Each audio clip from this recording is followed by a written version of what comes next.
expecting a lot of rain in these spots. So keep in mind, the flooding is still by far the biggest story. It doesn't always have to be a tornado. When we say we got damaging wind coming, straight line wind damage and stuff like that, it's a pretty big deal.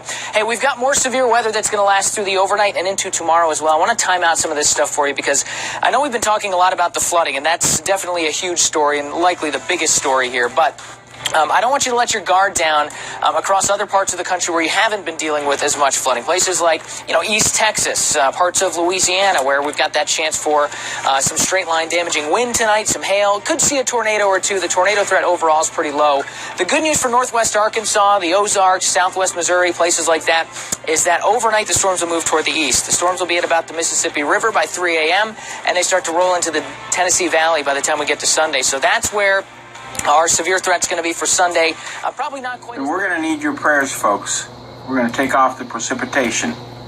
And we're going to go right on into the center of this. And we're going to move it a little bit so we can see it better. And this is Kansas. And what do you think is at the heart of Kansas? Well, we'll give you 3 guesses. Fort Riley, Kansas. Why do I know that base? Because I served there for a long time. Fort Riley, Kansas. The superstorm is developing over Fort Riley, Kansas. Dead center, Fort Riley, Kansas. The other superstorm developing in the United States right now, here in the Puget Sound, is dead set. We'll move the time up a little bit. Dead set over McCord Air Force Base. There's a place on 128th and Steel Street where our radios go dead and our meters go nuts. What we are seeing is above major military bases, right above it, we are seeing superstorms develop. Now, we're not saying they're being done by the military. Absolutely not. Absolute speculation to let your mind run to think that these superstorms are being created by the military. It's absolutely just an absolute miracle that that storm is developing over Fort Riley, Kansas, and seems to be staying within a few miles of Fort Riley, Kansas. It is not developing over a major military base. Absolutely not. We don't want you to speculate about that. Like heck we don't. What we're doing here is we'll show you the precipitation centered around McCord Air Force Base and Fort Riley, Kansas.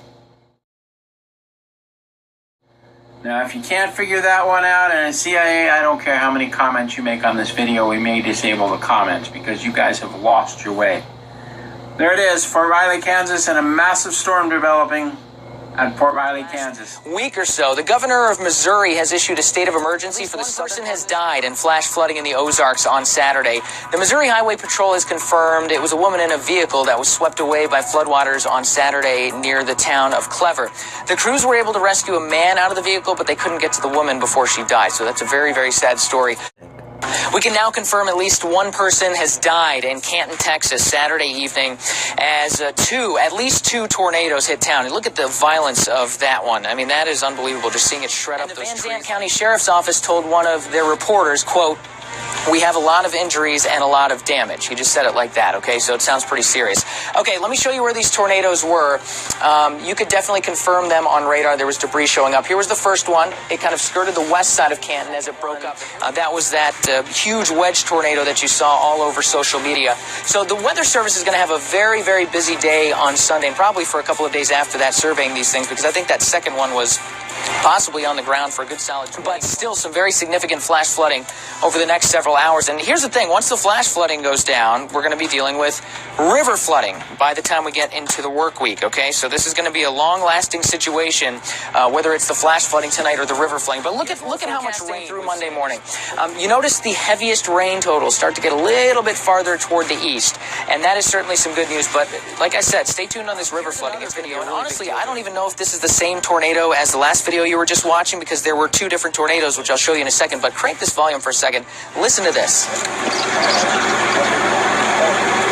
Wow, that is a really, really scary noise. There's a reason that people say tornadoes sound like freight trains, because they do. Now, in addition to the one death, it's been a long time since I've seen something like this. I mean, look at the amount of flash flood warnings that we have right now.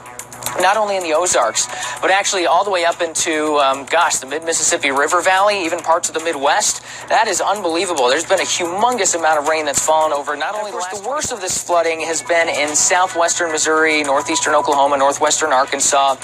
We've had nearly 100 evacuations confirmed in Missouri, a few dozen water rescues reported there as well at last check, and I'm sure that number is climbing as we speak because we have multiple emergency situations that are ongoing. Now, the thing is, after all this flash flooding goes down, which it probably will by tomorrow at some point, the river flooding starts, and that's going to last for, several days as we get into the work week, so we're not done yet. Look at this amazing damage in Oklahoma City. This was from straight line wind last night, if you can believe that. Look at that. I mean, I'm sure a lot of people would probably walk up to that and think, that's got to have been a tornado, right? No, the Weather Services surveyed it. They said it was straight line wind. Look at that. That's actually the stands.